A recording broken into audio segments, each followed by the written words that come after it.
Well, Nintendo has finally replied to the backlash over their $80 games, and the response is pathetic. They're actually saying, yes, there's going to be a ton of $80 games, but the prices can also go up.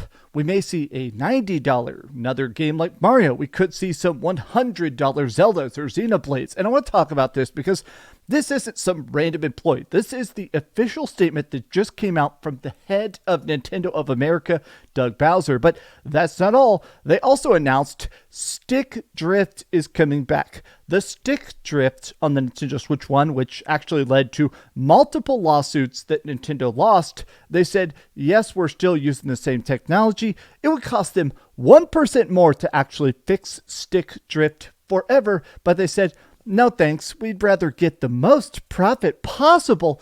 Let's talk about both these statements, but specifically the pricing one about the games because it feels actually disrespectful. Hi, hope you're having a great day, and if you could, please give this video a like and subscribe if you haven't already. If I sound extra agitated in this video, it's because I feel like Nintendo as a corporation is trying to, in my opinion, very much weaponize language.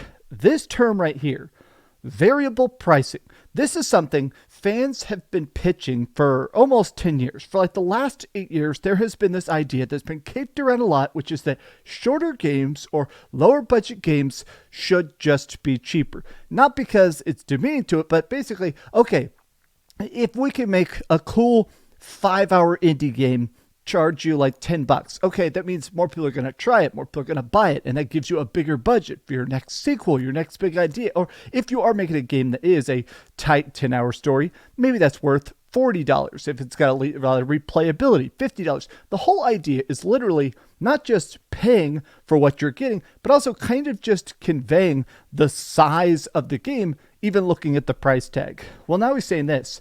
What you see right there is variable pricing. We look at each game, really look at the development that's gone into the game, the breadth, the depth of the gameplay, if you will, the durability over time, and the repeatability of the gameplay experience.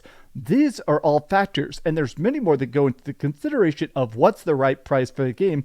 So I think you can anticipate that there will be variable pricing, and we haven't set a benchmark. Look, here's my problem, is that the first $80 game that Nintendo was putting out is Mario Kart. Now look, I love Mario Kart. I'm not going to say I haven't played hundreds, if not thousands of hours of Mario Kart. I've played Mario Kart on my Nintendo Switch with all the DLC tracks, even all those later ones they put out. But when I think about that, I don't think here's this grandiose, the breadth, the scope, the depth of gameplay. Oh, the blue shell is so eloquently crafted.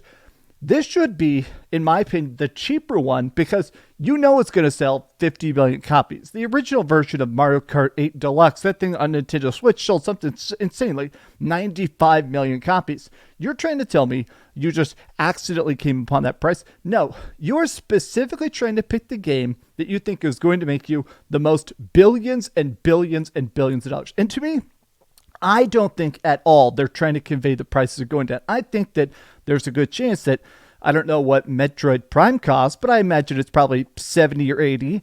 If you're trying to get those Nintendo Switch 2 upgrade packs, those are probably $20 or $30 just to get a graphics patch. I'm annoyed about the fact that good Nintendo games used to be $40. I do not care about the people that like, oh, we have to judge for inflation. My deal is that if you bought a 3DS, the biggest, craziest Pokemon game that you could play for years was $40. Are you trying to tell me that that was somehow unmanageable, that that was somehow a loss? Specifically, Nintendo irks me. All these companies irk me when they try and jump prices. There have been leaks during the big Sony hack a couple years back where Insomniac got hacked. Sony in their own internal documents talk about the fact that not only are they trying to make games $80, they specifically want to make a game that's super long and then break it into two halves. So instead of selling you maybe one $80 version, maybe they can sell you three $50 versions of it. So you get $150 for one dev cycle, right? I think all this top to bottom just downright sucks, but I just hate the idea of them trying to be like variable pricing, but instead of saying some games will be cheaper and some games will be pricier, you're saying some games are going to be expensive and some are going to be even more expensive. But wait, let me refresh. I love to look at the instant replies after something like this because it really is one of those things where I cannot believe the gall of them to act like, yeah, Mario Kart deserves to be the first $80 game. Variable pricing could be good, but it's going in the wrong direction. Maybe something like Riven Heaven or even a 2D Mario isn't going to be as high as 40 or 50. That makes more sense than trying to convince us that Mario Kart is $10 better than the already high standard. We will implement variable purchasing. Oh man, shut up, Doug. No reason games in Canada should cost $100, costing $112 after taxes without DLC. Scummy, greedy Nintendo is just being greedy and scummy like usual. Translation, you guys are going to buy 30 million copies of this at $80. Literally, everybody is like, this is literally, I think, the most backlash we've ever seen, ever. I saw this great clip yesterday. I was actually watching the Kit and Krissa podcast. They put up a great video. These people worked at Nintendo for, oh God, I'm not even sure how long, but a very, very long time. And now they do this really cool podcast kind of reflecting on it and talking about current Nintendo news. And they talked about the fact that anytime there's like major stuff happening at Nintendo, a big game reveal, the Nintendo Direct, they have a thing called the War Room where they basically get everybody into the same spot so they can properly read the internet and communicate. Oh, this thing doesn't quite make sense. This mechanic, this tool, we can immediately ask the person who came up with this idea, hey, why is it like that? Hey, how is this going on? And they were talking about the fact that during the entirety of the Nintendo Treehouse they did, streaming the gameplay, Drop the Price was posted hundreds of thousands of times. So a lot of people are like, okay, that probably means that not only does Nintendo know what's up, they're going to try and come up with the most, poignant, perfect reply to try to calm people down, to steer the conversation back to the games. This is not steering the conversation back to the games. This is just saying, you will buy it. You will like it. And if you don't, well, then maybe Nintendo isn't for you. Let me talk about this other story, though, that just came out, because this, to me, this shows how ridiculously cheap they're trying to be.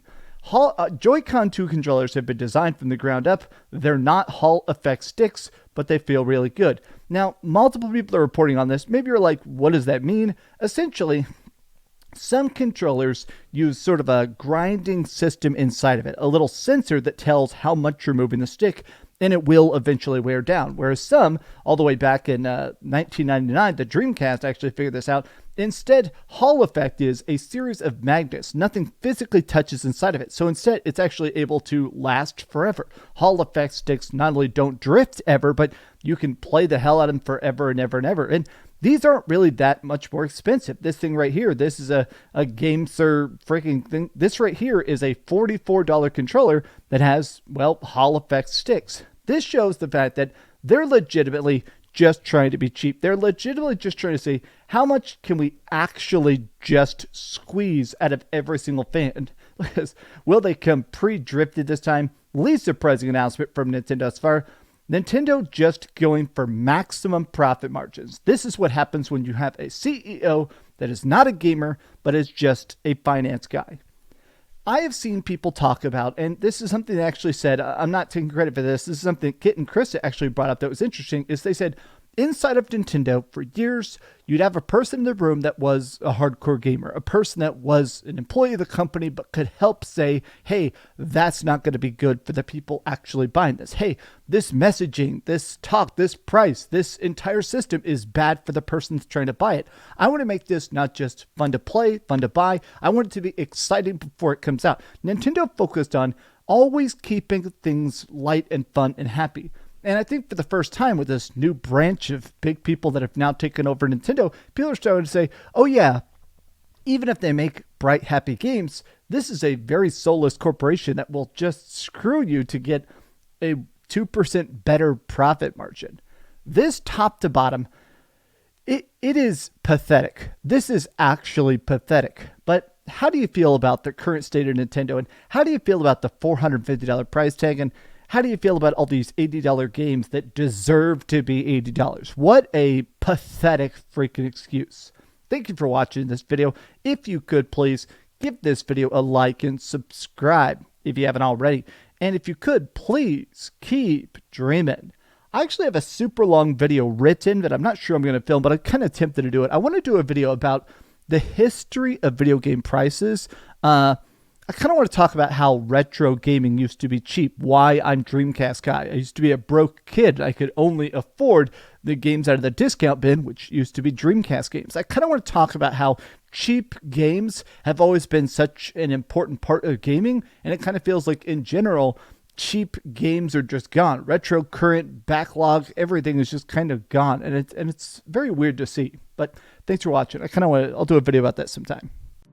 Thanks so much for watching that video. If you want to see something else, you can always click this link to see what I put up last, or, subscribe and see what's coming up next. Also, I promise that whatever I do, it'll try not to suck.